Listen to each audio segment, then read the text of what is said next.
Assalomu alaykum, hurmatli xonimlar. Men Yodgora Karimjonova sizlarga 2 yildan buyon etiket bo'yicha blogim orqali kerakli ma'lumotlarni berib boryapman. Men etiketga rioya qilishni qanchalik muhimligini bir necha kompaniyalarda ishlab, bir necha sotuv bo'limlarida ishlab, o'zimni hayotiy tajribamga egaman. Aynan ayollar etiketga rioya qilgandan boshlab rahbar bilan munosabatda, mijozlar bilan munosabatda, xodimlar bilan munosabatda va hatto oila a'zolari bilan munosabatda ham katta yutuqlarga erishadi va hech bo'lmaganda sizning hurmatingiz siz o'ylaganingizdan yuqori o'rinda turadi. Bu xususan muloqot etiketi, o'zini tutish etiketi, vaqtga rioya qilish etiketi va bundan tashqari o'sha tashqi ko'rinish, xatti-harakatlar bizning ayollik latofatimizni oshirishgagina xizmat qiladi.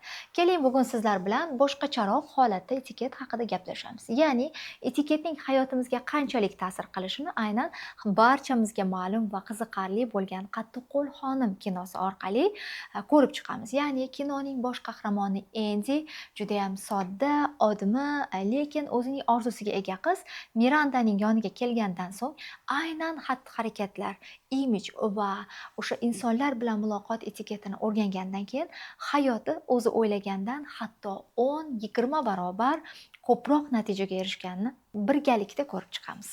Bu kinoni keling boshidan bir ko'rib chiqamiz.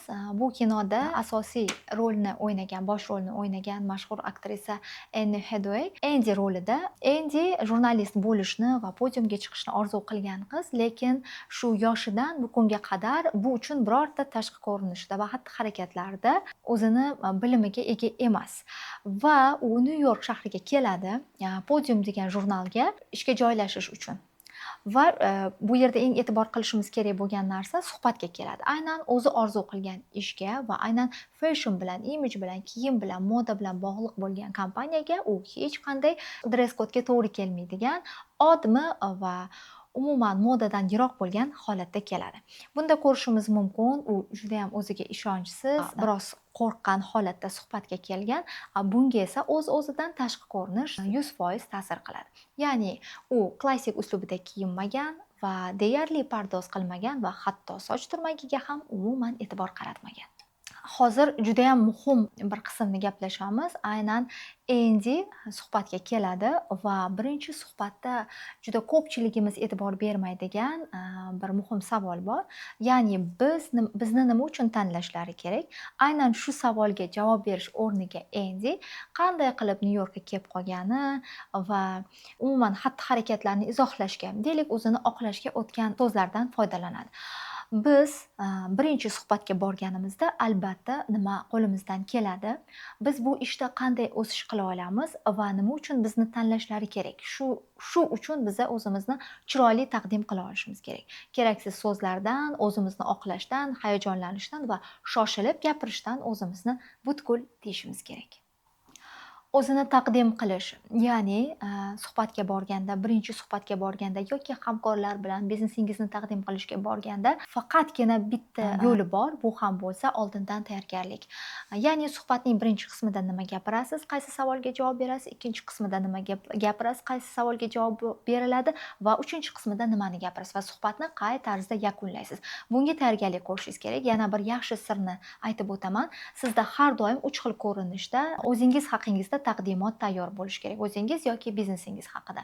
Birinchisi bu aynan rasmiy uchrashuvlarda bo'lsa, keyingisi o'sha deylik jurnalistlar yonida yoki deylik umuman intervyu berishda va eng muhimi uchinchisi omma oldida, muxlislar oldida o'zingizni qanday taqdim qilasiz. Shunga har doim yozma shaklda tayyorlab, uni qaysidir qismda yodlab, shunga tayyor holatda yurishingiz bu sizni har qanday qiyin holatdan hurmat bilan chiqib ketishingizga yordam beradi. Kinoda ko'rishimiz mumkinki, Endi tana harakatlari, tana tili orqali o'zidagi ishonchsizlik va men bunga aslida loyiq emasman degan izohni beryapti. Ya'ni bizning tanamiz, bizning qo'rquvimizni, bizning ishonchsizligimizni, bizni qo'limizdan kelmaslik hissini ko'rsatib beruvchi asosiy bir ko'zgu hisoblanadi. Shu sababdan ko'rishingiz mumkin, Endi hattoki o'tirmadi ham, ya'ni o'sha hujjatlarni qo'lga topshirgan holatda, turgan holatda suhbatni boshladi. Bu esa ishonchsizlik, o'sha suhbatdosh bilan katta to'siq borligi va siz o'zingizga ishonmayotganingizni katta belgisi hisoblanadi. Shu sababdan suhbatga borganingizda birinchi navbatda xotirjam o'tirgan holatda savollarga to'liq shoshilmasdan javob berishga odatlanishimiz kerak. Kinoda ko'rishimiz mumkin, Miranda nima bo'lgan taqdirda ham Endini tanlaydi. Ya'ni uni o'zgartirish uchun yoki umuman kinoning asosiy qismi, asosiy fokusi aynan Endini o'zgarishida bo'lganligi uchun. Lekin hayotda hech bir kompaniya va hech bir kompaniya rahbari o'zini faoliyatini tavakkalga qo'ymaydi. Ya'ni o'ziga ishonmagan, uning kompaniya nufuziga, imijiga to'g'ri kelmaydigan, shoshqaloq, qo'rqoq xodimlarni tanlashmaydi. Yoki agar bu holat bo'ladi, bu holat bor desangiz ham, nima bo'lgan taqdirda ham biz o'z ustimizda ishlashni tanlashimiz kerak. Albatta, yirik kompaniyalarda ishlashni reja qilayotgan yoki shunga tayyorgarlik ko'rayotgan yoki shuni orzu qiladigan qizlarimiz soni kam emas. Aynan ushbu kompaniyalarda ishlaydigan xonimlarga, xodimlarga e'tibor qaratadigan bo'lsak, ular tana tilidan, ya'ni tana harakatlaridan, so'zlashuv uslubidan, diamond face'dan to'liq foydalanishadi. Ya'ni muloqotda etiket qoidasiga, xodimlar bilan, mijozlar bilan o'zini taqdim qilish, bularni hammasini mukammal tarzda o'rganishadi va doimiy ustida ishlashadi. Aynan mana shu kinoda Endi boshida juda ham qo'rqadi. Ya'ni ko'rib turganingizdek, "Men eplolmayapman, men rahbarga yoqmayapman" deydi.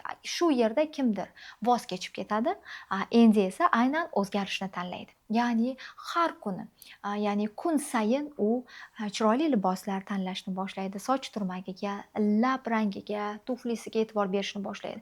Shu o'rinda kasbimiz bizni o'stirishga haqiqatdan ham o'z hissasini qo'shadi. Endi aynan mana shu sohani tanladi va majbur bo'ldi o'z ustida ishlashga va majbur bo'ldi tana harakatlarini o'zgartirishga va u majbur edi o'zini o'sha imiji, tashqi ko'rinishida ishlashga. Agar Endi "Yo'q, men eplolmayman" deb ketganda, albatta aynan mana shu ko'rinishida balkim qolib ketardi umr davomida, lekin Endi ustida ishlagani uchun, qat'iy qaror qilgani uchun hatto dunyo miqyosiga chiqadi, juda mashhurlikka erishadi kinoda. Xuddi shunday qizlarimiz o'zini taqdim qila olishi, tashqi ko'rinishga doimiy e'tiborli bo'lishi, osankalariga, xatti-harakatlariga va muhimi suhbatdosh bilan suhbatlashayotganda uning suhbatini tiniq eshitib, to'g'ri joyda to'g'ri savol bera olish, o'zini to'g'ri taqdim qila olish bu muvaffaqiyatimizning ilk va to'xtalmas qadami hisoblanadi.